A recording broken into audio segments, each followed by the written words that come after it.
Bilaspur SOC के समस्त अधिकारी, कर्मचारी और सेवानिवृत्त कर्मचारियों और दूसरे एसोसिएशन और ट्रेड यूनियन से पधारे सभी लोगों का हार्दिक स्वागत करता हूं।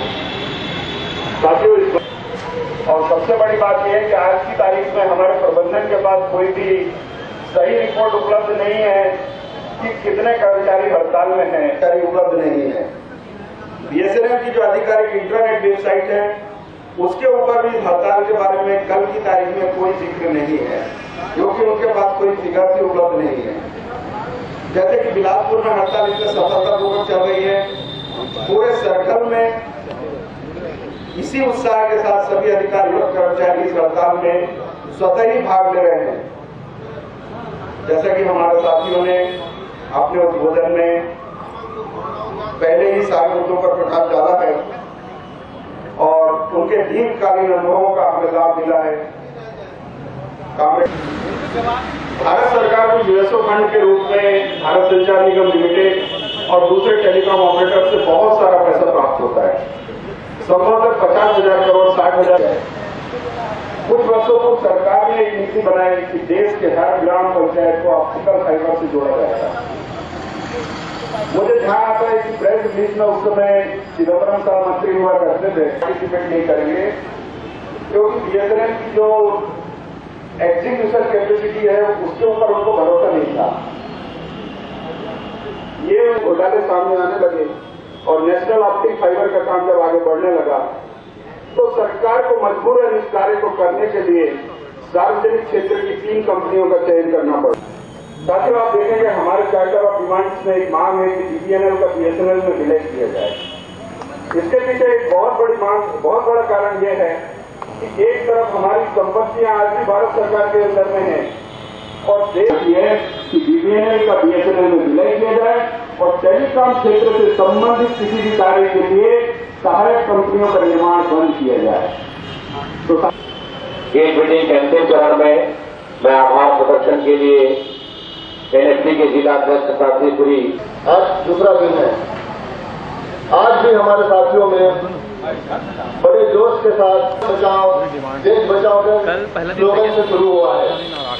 बीएसएनएल बचेगा, देश बचेगा, देश बचेगा, राष्ट्र बचेगा, राष्ट्र बचेगा तो हम बचेंगे। 3 मुद्दों को लेकर ये 2 दिवसीय हड़ताल है। हमारे का रुख बना प्रबंधन पर, क्या हुआ हड़ताल का आप लोगों का असर? हमारी 20 सूत्री मांगे पिछले 8 महीनों से हमने प्रबंधन और सरकार के सामने रखी हैं। ये सारे मुद्दे बीएसएनएल के विकास, विस्तार और बीएसएनएल के बेहतर भविष्य से जुड़े हुए मुद्दे हैं, जिनको अगर लागू कर दिया जाता है तो बीएसएनएल आज विश्व सर्वश्रेष्ठ दूरसंचार कंपनी के रूप में पुनः अपना गौरव हासिल कर सकती है। लेकिन सरकार की जो विरोधी नीतियां हैं, निजीकरण समर्थक नीतियां हैं, उसी कारण बीएसएनएल लगातार उसका रसातल में जाना बना हुआ है। इस संबंध में पहले भी हड़ताल कई बार? जी हाँ। ये पिछले 8 महीने से, अगस्त 2014 से हमने इन मांगों को लेकर चरणबद्ध आंदोलन प्रारंभ किया था। धरना प्रदर्शन, भूख हड़ताल, इस तरह की कई चरणबद्ध आंदोलन प्रारंभ किए थे। उसके बावजूद हमारी मांगों पर कतई ध्यान नहीं दिया गया और सरकार टाल मटोल की नीति अपनाती रही, जिस कारण आज हमको आर पार की लड़ाई के रूप में हड़ताल को अपना हथियार बनाना पड़ रहा है। इस तरह के प्रबंधन के रूप से आम लोगों में क्या प्रभाव है, क्या कि मतलब उन पर क्या प्रभाव? आम लोगों का ये सोचना तो जरूर है कि बीएसएनएल की जो सेवाएं हैं वे ज़्यादा सस्ती और ज़्यादा विश्वसनीय हैं, इसलिए वे चाहते हैं कि बीएसएनएल लगातार मजबूत संगठन के रूप में उभर कर आए, ताकि प्राइवेट जो टेलीकॉम कंपनियां हैं उनकी जो मनमानी है उस पर अंकुश लगे। इसलिए हम समझते हैं कि आम जनता का नैतिक समर्थन भी हमें प्राप्त है और वे भी चाहते हैं कि बीएसएनएल एक मजबूत दूरसंचार कंपनी के रूप में सामने आए। मैं एन.के. वर्मा, कार्यवाहक जिला सचिव, एनएफटी बीएसएनएल। जी, आप लोगों ने हड़ताल किया, मांगे प्रबंधन का रुख वैसे ही का वैसे ही है। अब आगे की क्या आप लोगों का रुख रहेगा, किस तरह की रणनीति बना रहे हैं? आगे की रणनीति है कि ये हमारी हड़ताल जो है पूरी देशव्यापी हड़ताल है। जैसा कि अगर कोई निर्णय नहीं लिया गया तो आगे चल के हम क्रमिक भूख हड़ताल और अनिश्चितकालीन हड़ताल की ओर भी अग्रसर हो सकते हैं। हमारा पहला उद्देश्य यही है कि बीएसएनएल को बचाना है और बीएसएनएल को एक मजबूत उपक्रम के रूप में हमको स्थापित करना है। जो अभी जो सरकार की नीतियों के कारण जो घाटे में चल रही है उसको उभारना है। निजी कंपनियों की प्रतिस्पर्धा में बीएसएनएल काफी पिछड़ा है, क्या कारण मानते हैं? उसकी सबसे बड़ी वजह है सरकार की गलत नीति है। सरकार जो है हमें जो है सही समय पे उपक्रम उपलब्ध नहीं कराती है और मोबाइल के क्षेत्र में भी पहले जो है प्राइवेट कंपनियों को मौका दिया गया और हमारे को जो है बाद में मौका दिया गया। इस तरह हमारे से लाइसेंस फीस के रूप में भी हमसे जो है करोड़ों रुपया लेकर हमको जो है घाटे में डालने की कोशिश की जा रही है और एक बीमार कंपनी MTNL है उसको इसके साथ मर्ज करके और हमको घाटे में डालकर इस उद्योग को बेचने की साजिश सरकार के द्वारा रची जा रही है। उसके विरुद्ध हम लोग यहाँ आज एम्प्लॉइज जो हैं उनमें क्या प्रभाव पड़ेगा अगर निजीकरण होती है कंपनी?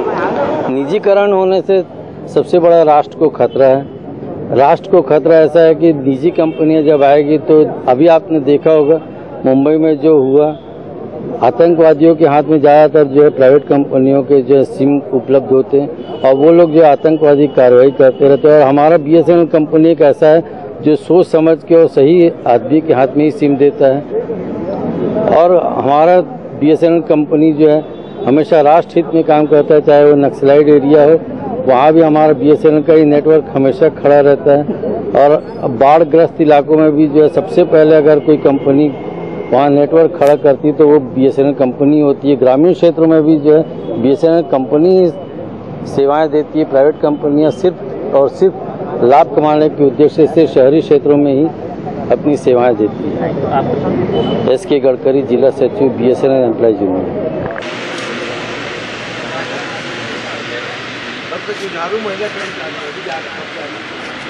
ऐसा मत बोलिए, डंपिंग वाला काम वो कहाँ किसी